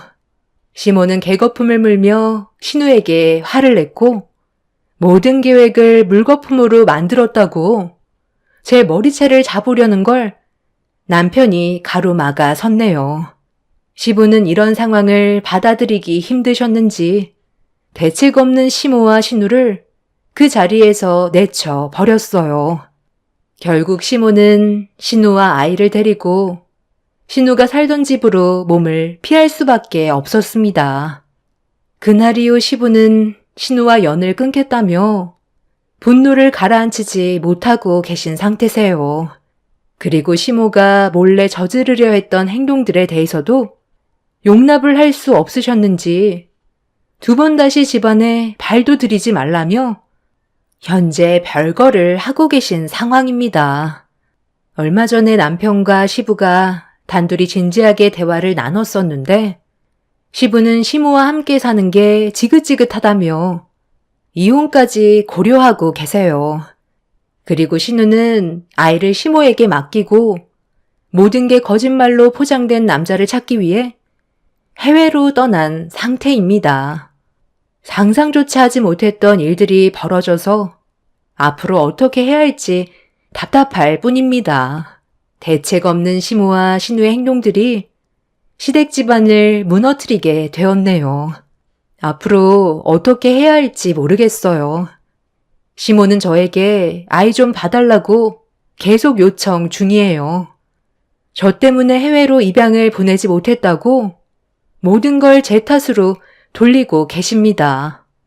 제가 앞으로 어떻게 해야 될까요? 여러분들의 의견을 들어보고 싶어요. 제 기막힌 사연 들어주셔서 감사합니다. 안녕하세요. 저는 오늘 지긋지긋했던 시댁 집안과의 악연을 끊어내게 된 일들을 여러분들께 들려드리고자 사연을 신청한 40대 초반 여자입니다. 10년의 결혼 생활을 하는 동안 변해가는 남편의 모습을 볼 때면 앞으로 어떻게 살아가야 될지 눈앞이 캄캄했어요.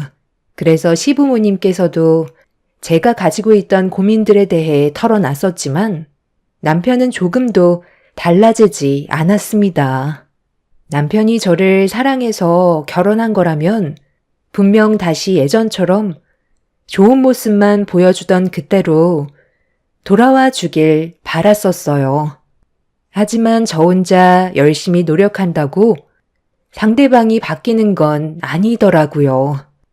오히려 더 막 나가려는 반대되는 행동에 점점 지쳐만 가고 있었죠. 저는 그저 8살밖에 되지 않은 이쁜 딸과 함께 행복한 가정을 이끌어가는 것 말곤 바라는 건 전혀 없었는데 그런 제 마음을 몰라주는 남편의 모습들이 너무 실망스러웠고 더 이상 함께하고 싶은 마음도 사라져 버렸었죠. 그래서 결국 이혼을 통보했고 각자 갈 길을 원했는데 남편은 제 입에서 이혼 얘기가 나오니 그건 또 싫은지 이런저런 핑계를 대면서 저와 이혼하는 걸 꺼려하고 있었어요. 아이 핑계로 제 발목을 잡으려 하길래 강하게 나가지 않으면 평생 후회할 것 같아 10년의 악연을 끊어내려 확실하게 못을 박았습니다. 제 선택이 아이의 미래를 보장해 줄 수 있을 것 같았어요.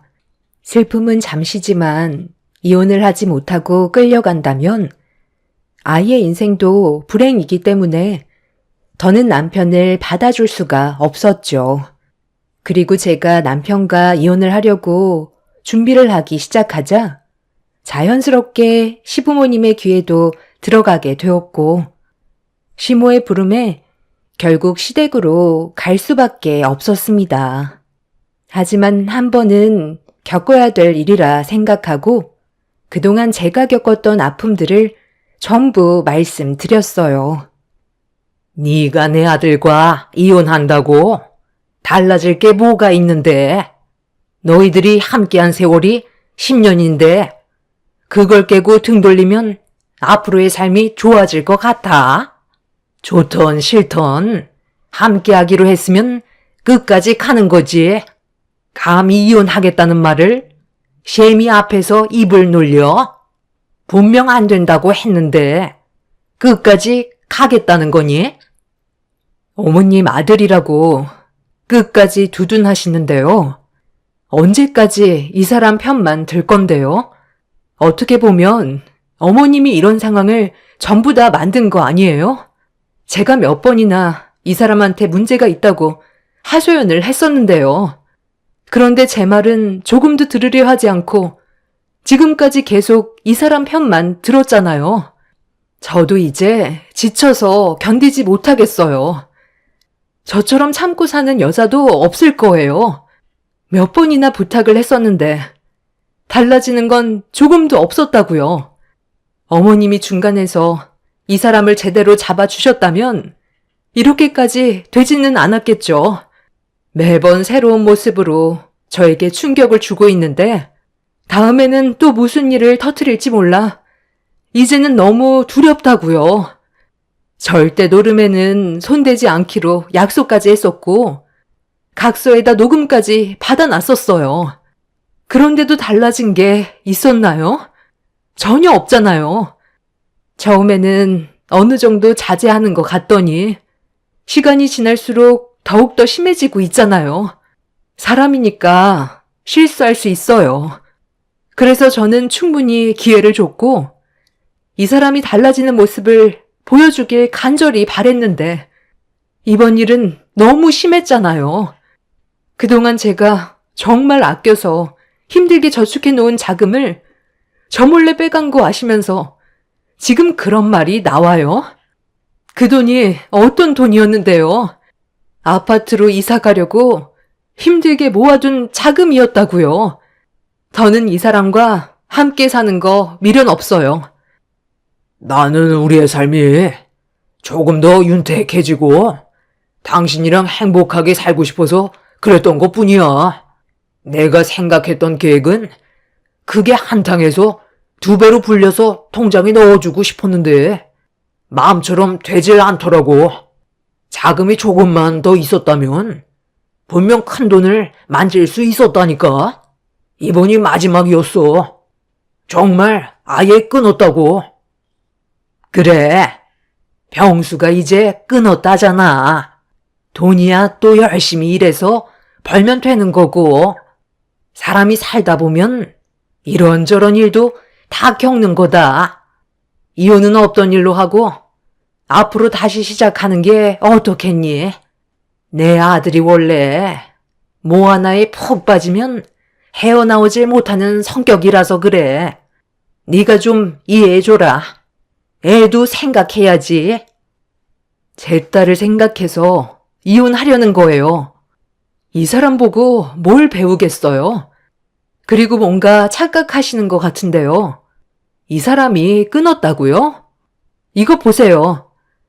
최근까지 대출받은 거 보시라고요. 주변 사람들이 뭐라는 줄 아세요? 처음에는 수중에 있는 돈으로 시작했다가 그 돈이 바닥이 나면 대출을 받고 그래도 안 되면 집문서 팔고 그것도 안 되면 나중엔 마누라 자식까지 판다고 그랬어요. 대출까지 받았으니 나중엔 집 팔고 저와 딸까지 전부 팔아 넘기겠네요. 저는 시부모님 앞에다 남편이 대출한 내역을 보여주자 더는 할 말이 없었는지 입을 굳게 닫으셨고 저는 테이블 위에 이혼 서류를 올려 놓았습니다. 남편은 열심히 돈을 벌어서 다시 시작하면 된다고 했지만 저는 그 말을 더는 믿지 않았어요. 10년을 속았고 조금도 달라지는 모습을 본 적이 없었기 때문에 남편이 바뀌지 않을 거라는 걸 확신했었어요. 그렇게 집으로 들어오게 된 저는 친정으로 가기 위해 짐을 챙기고 있었는데 남편이 문을 박차며 들어와 제 얼굴에 이혼 서류를 던졌습니다. 뭐 하는 짓이냐고 화를 내자 남편은 절대로 쉽게 이혼을 해줄 수 없다면서 친정으로 가려는 저를 막아섰어요. 그리고 힘들게 싸놓은 짐을 전부 다 내팽개치더니 난리를 치기 시작했죠. 정말 힘들게 버티고 있는 건데 남편은 자기 잘못을 되돌아보고 저에게 진심으로 용서를 구하는 게 아닌 오히려 더 상황을 악화시키는 모습에 너무 화가 나 얼굴에 손을 올리고 말았습니다. 이성을 잃어버린 남편은 집안의 물건들을 전부 다 집어 던지면서 분노를 조절하지 못하고 있었어요. 제 딸이 많이 놀랐는지 울고 있는 모습에 더는 함께 있으면 안 될 것 같아 급하게 집 밖으로 나와 친정집으로 향하게 되었습니다. 남편은 끝까지 쫓아와선 건강이 좋지 않은 저희 엄마를 당황스럽게 만들었어요. 저를 밀치고 먼저 거실로 들어간 남편은 저희 엄마한테 따지듯 화를 내면서 절대로 이혼하지 않겠다며 자기 인생 10년에 대해 보상을 해줄 수 없다면 제가 원하는 대로 해주지 않겠다고 목소리를 높였습니다. 이게 다 무슨 말이니? 갑자기 이혼이라니? 너 박서방과 이혼하기로 한 거야? 그동안 잘 지내고 있는 것 같더니 그게 아니었던 거니? 장모님, 제가 이 사람한테 실수 좀 했습니다. 그런데 사람은 누구나 다 실수하기 마련이고 앞으로 그 잘못을 2번 다시 저지르지 않으면 되는 거 아니에요? 이게 지금 뭐 하는 짓이야? 우리 엄마 건강 상태가 안 좋다는 거 몰라? 쓸데없는 말 할 거면 당장 나가. 아직 우리 관계가 어떤지 전혀 알지 못하신다고. 왜 말씀드리지 않은 건데? 장모님도 아셔야지. 그게 맞는 거 아니야? 모르고 계신 상태에서 나중에 알게 되시는 게 더 큰 문제로 이어질 수 있다고. 어머님, 제가 실수 좀 했어요. 노름을 했는데 대출 좀 받았고 아파트로 이사 갈 자금을 전부 다 탕진해 버렸습니다. 그런데 저는 잘 먹고 잘 살려고 그랬던 것 뿐이었어요. 남들은 즐기기 위해 하지만 저는 가족들을 위해 했던 것 뿐이라고요. 그런데 이 사람은 제 마음을 조금도 알아주지 않고 이혼하자는 말부터 꺼내잖아요. 돈을 잃게 된 저도 마음이 아픕니다. 하지만 그 돈 또 벌면 되잖아요. 하루 이틀 사는 것도 아닌데 그 정도 돈 없어졌다고 이혼까지 하는 건 문제 아닌가요? 그러니까 지금 자네 말은 가정을 위해 더 큰 돈을 벌려고 노름을 했다가 오히려 더 큰 빚을 졌다는 말이야? 도대체 얼마나 있었는데 이 난리인 거야? 얼마 안 돼요. 통장에 있던 돈은 2억 정도 되고 대출로 5천만 원 받았는데 그건 일하면서 갚으면 되니까 그게 문제될 건 없어 보여요. 돈이야 있으면 있는 대로 없으면 없는 대로 살면 되는 거잖아요. 입에 풀칠만 하고 살아도 전혀 지장 없는데 이혼까지 하는 건 너무 하는 거 아닌가 싶어요. 장모님이 이 사람 좀 설득해 주세요. 남편의 말이 끝남과 동시에 엄마는 화장실로 들어가시더니 대야의 물을 한 바가지 퍼서 남편의 면상에 냅다 뿌려 버렸습니다. 그리고 남편에게 온 힘을 짜내 소리를 질렀어요. 당장 저와 이혼하라고 화를 내셨죠. 얼굴과 온몸이 젖어버린 상태로 당황해하는 남편을 향해 또다시 물을 한 바가지 퍼부었고 엄마가 난리를 치자 남편은 꼬리를 내리고 집 밖을 뛰쳐 나갔습니다. 문 밖에서 남편은 저희 엄마의 행동을 이해할 수가 없다면서 대화로 풀어가길 원했지만 엄마는 조금도 들어주지 않으셨어요. 너무 흥분하셔서 통증이 심해지셨는지 급하게 약을 드시고 방으로 들어가 힘겹게 자리에 누우셨어요. 엄마가 진정이 되실 때까지 저는 밖에서 기다렸고 그렇게 몇 시간 뒤 방문을 열고 나오신 엄마는 날이 가면 갈수록 안색이 많이 안 좋아지셔서 힘들어하고 계셨죠. 엄마는 위암 말기로 고통 속에 살고 계셔서 저희 부부 문제로 스트레스 받으실까봐 전혀 내색하지 않고 엄마한테 숨기고 있었어요. 세상 떠나실 날이 얼마 남지 않으셨는데 괜한 걱정 끼쳐드리고 싶지 않았습니다. 그런데 남편은 엄마의 몸 상태가 어떤지 뻔히 알면서 앞뒤 가리지 않고 문제를 더 크게 만들었어요.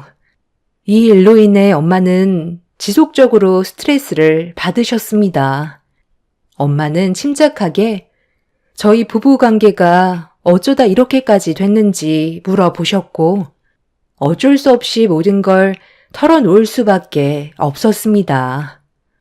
엄마도 남편과는 더 이상 함께 살아봤자 의미가 없다고 판단하셨는지 이혼하는 게 좋을 것 같다는 의견을 주셨고 저는 한동안 친정집에서 생활하면서 남편과의 이혼 소송을 준비하고 있었습니다. 최대한 좋게 이혼을 하고 싶었지만 시부모님과 남편은 소송까지 가길 원하고 있었어요. 물고 늘어지려는 행동들 때문에 너무 힘이 들었었고 엄마의 건강까지 챙겨드려야 해서 정신이 없었습니다. 이혼 소송은 제가 생각했던 것보다 상당히 오랜 시간이 걸릴 것 같았어요. 엄마는 제가 이혼을 잘 할 수 있을지 걱정이 많으셨죠. 그렇게 하루하루 힘든 날들을 보내고 있던 어느 날 엄마가 갑자기 쓰러지셨고 119의 도움을 받아 응급실로 향했지만 많이 힘들어 보였어요.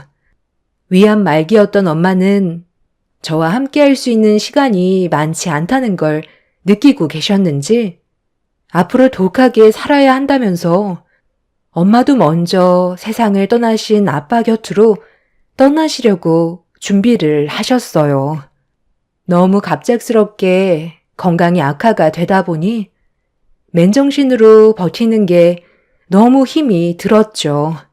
그동안 엄마와 함께했던 모든 추억들이 머릿속으로 스쳐 지나가고 못해드렸던 것만 떠올라 너무 마음이 아팠습니다. 엄마는 결국 오래 버티지 못하시고 며칠 뒤 꽉 잡은 제 손을 놓고 말았습니다. 엄마가 제 곁을 떠나셨다는 게 믿어지지가 않을 만큼 큰 충격을 받았고 헤어나올 수 없는 슬픔에 잠겨 오열을 하고 있는데 이 소식을 들은 시댁 식구들이 장례식장으로 찾아왔어요. 상대조차 하고 싶지 않아 최대한 신경 쓰지 않고 있었죠.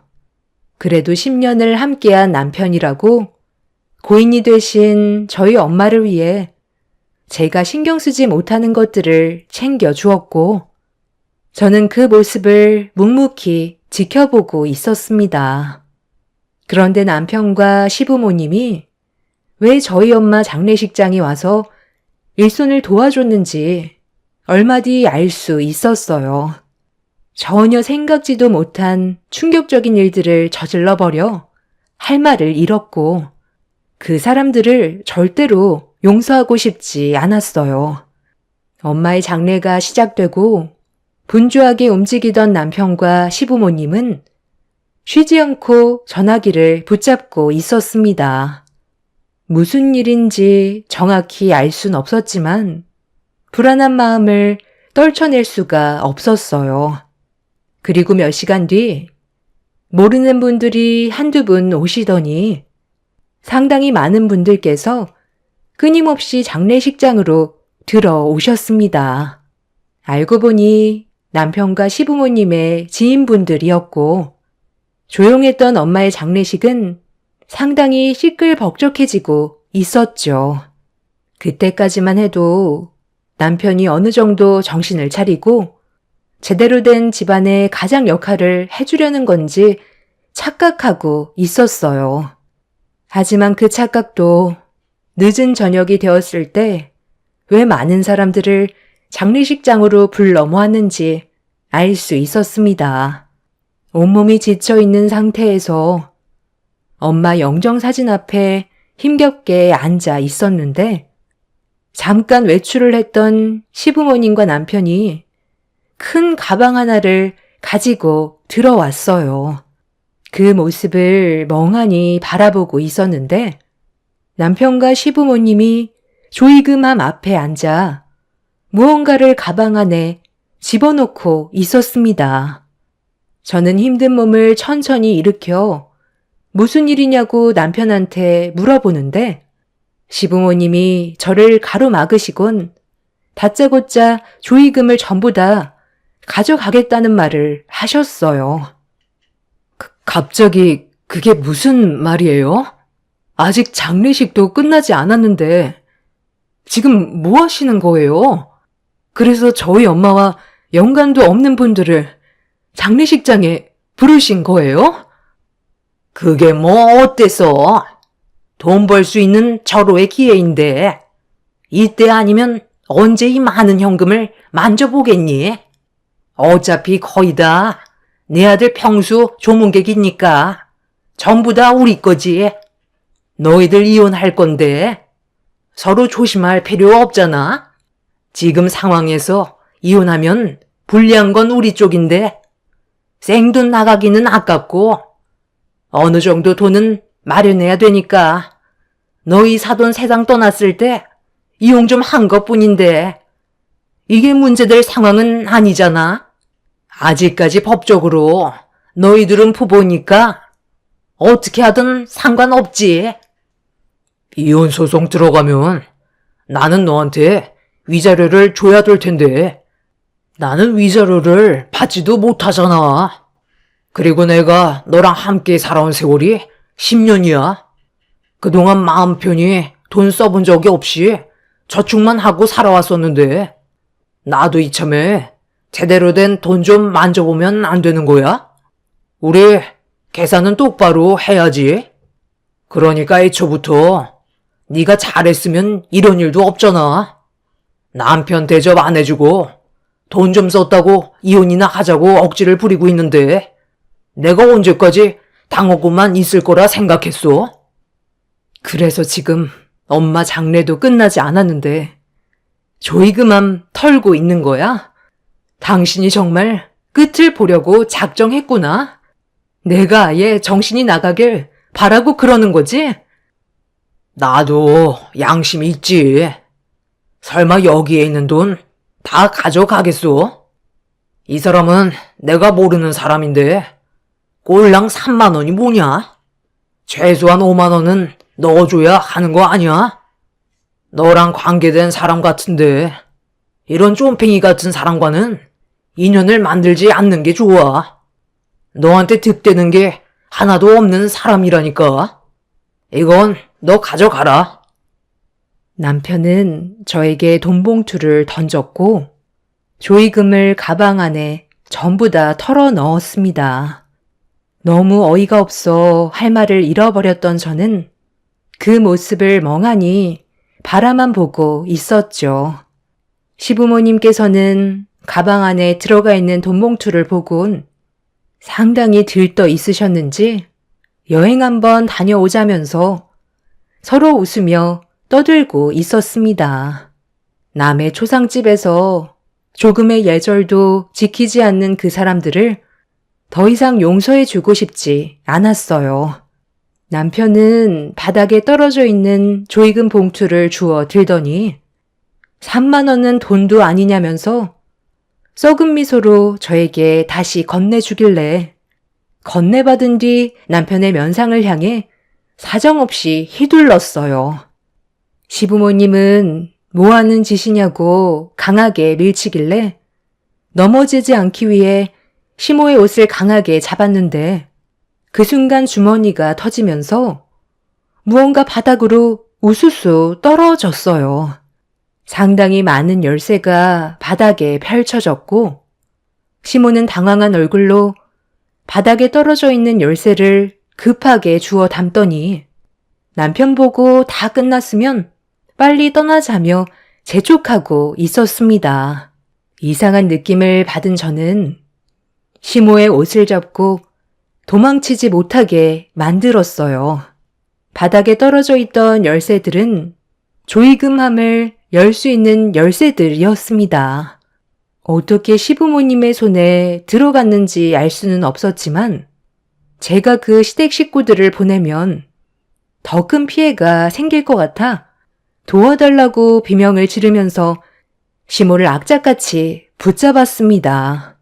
남편은 제가 시모한테서 떨어지지 않으려 하자 마음이 급했는지 저에게 발길질을 했고 시부 또한 저를 향해 사정없이 발로 차기 시작했어요.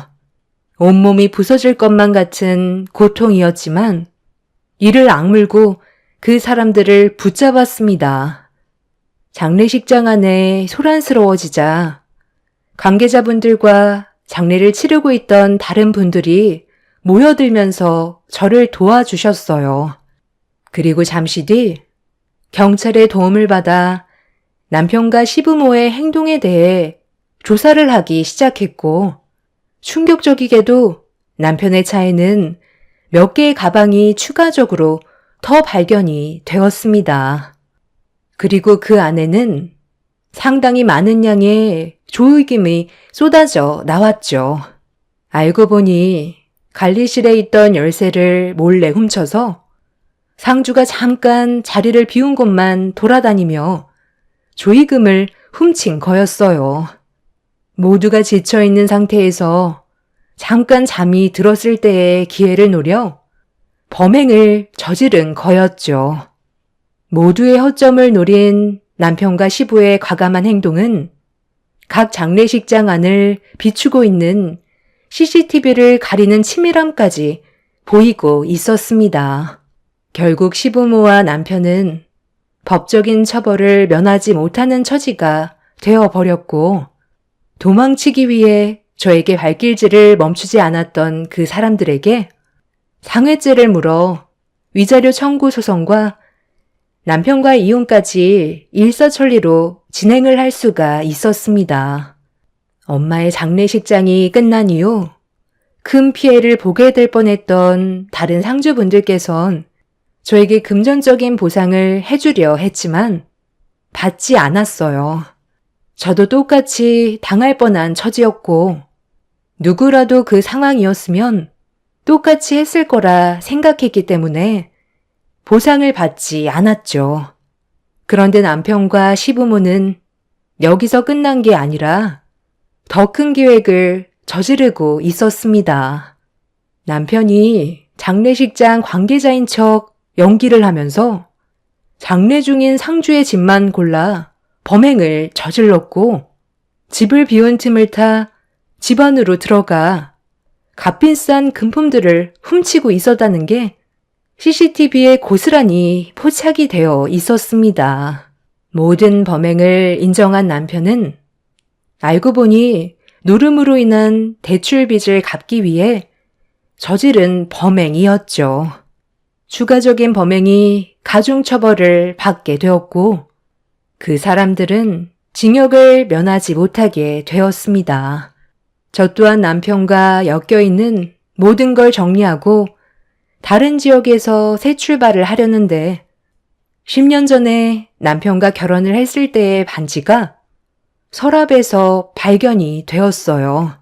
모든 상황들이 너무 정신이 없이 흘러가서 하고 싶은 말도 하지 못해 면회를 하게 되었죠. 이게 뭔 줄 알아? 당신이랑 내가 10년 전에 함께 주고받았던 결혼 반지야. 지금은 우리가 이런 상황까지 오게 됐지만 그때는 정말 행복하게 잘 살아갈 줄 알았는데 당신이 이런 모습을 하고 있으니 정말 마음이 아프다. 2년 동안 나한테 원망을 하기보단 당신이 앞으로 다시 사회에 나와서 어떻게 살아가야 할지 고민을 했으면 좋겠어. 그리고 다시 시작할 때는 제대로 된 삶을 살기를 바랄게. 우리 딸 아이니는 걱정하지 마. 잘 지내고 있으니까. 하지만 당신한테는 평생 보여주지 않을 생각이야. 그게 오히려 아이한테 안 좋은 영향을 끼칠 게 뻔하거든. 좀 전에 시어머니 면회하고 왔는데 나한테 화가 많이 나셨더라고. 나오면 절대 가만두지 않겠다더라. 시아버지는 면회조차 거부하던데 당신 말대로 사람은 누구나 실수를 하기 마련이지만 그걸 바로잡지 않는다면 그건 실수가 아니겠지. 그러니까 당신만큼은 우리 아이니를 위해서라도 정신 바짝 차리고 새 삶을 살길 바랄게. 그리고 이 결혼 반지는 오늘 처분할 거야. 그 안에서 앞으로의 미래를 계획하고 2번 다시는 노름하는 근처에도 얼씬거리지 마. 한 번뿐인 인생. 그래도 아이에게 부끄럽지 않게 정상적으로 살아야 하지 않겠어? 이게 누구 때문인데? 나는 당신을 절대로 용서하고 싶지 않아. 내가 출소하자마자 당신 먼저 찾을 거고, 그때는 가만두지 않을 거야. 다 잘 먹고 잘 살려고 했다가 실패를 하게 된 건데, 나를 여기까지 오게 만들어? 내가 절대 찾지 못하는 곳에서 숨어 지내는 게 좋을 거야. 당신을 찾는 순간 어떻게 될지 나도 모르겠거든. 당신을 먼저 처리하고 내 인생을 개척해 나가야 삶이 편해질 것 같아. 10년 전에 당신을 만나지 않았다면 나도 정상적인 인생을 살았을 거라고. 나를 만났으니까 네가 지금까지 살아있을 수 있었던 거야. 나를 안 만났으면 지금 숨쉬고 있었을 것 같아? 진작에 노름에 술독에 빠져서 헤어나오지 못했겠지. 나를 찾아서 뭐 어쩌려고? 무모한 짓 할 생각하기 전에 당신 인생이나 되돌아봐. 태도를 보니까 아직까지 잘못을 뉘우치기에는 시간이 오래 걸릴 것 같네. 그럼 그 안에서 잘 지내. 평생 동안 당신이 찾을 수 없는 곳에서 내 딸과 행복하게 살아갈 거니 우리 걱정은 안 해도 될 거야. 남편은 저에게 상당히 분노하고 있었지만 저는 조금도 두렵지 않았습니다. 그 사람보다 제가 가진 게 훨씬 많았으니까요. 아직 2년이라는 시간이 남았고 그 시간 안에 저와 제 딸은 그 사람들이 찾을 수 없는 곳으로 떠날 생각입니다. 그동안 정말 힘들었는데 이렇게 악연을 끊어내고 나니 제 속이 너무 후련하네요. 무언가 꽉 막혀 있던 게 뚫리는 것 같은 느낌입니다. 세상에는 절대로 만나지 말아야 될 사람이 있다고 하죠. 노름과 술과 여자에 빠져있는 사람들은 무조건 걸러야 된다고 했는데 저는 그렇게 하지 못했고 힘든 시간들을 버텨왔지만 지금이라도 새롭게 시작할 수 있다는 거에 감사할 뿐입니다. 앞으로 제 딸과 함께 행복을 위해 앞만 보며 뛰어가려 합니다. 여러분들의 인생에도 언제나 밝은 빛만 비쳤으면 좋겠습니다. 제 사연 들어주신 분들 오늘 하루 행복하세요. 감사합니다.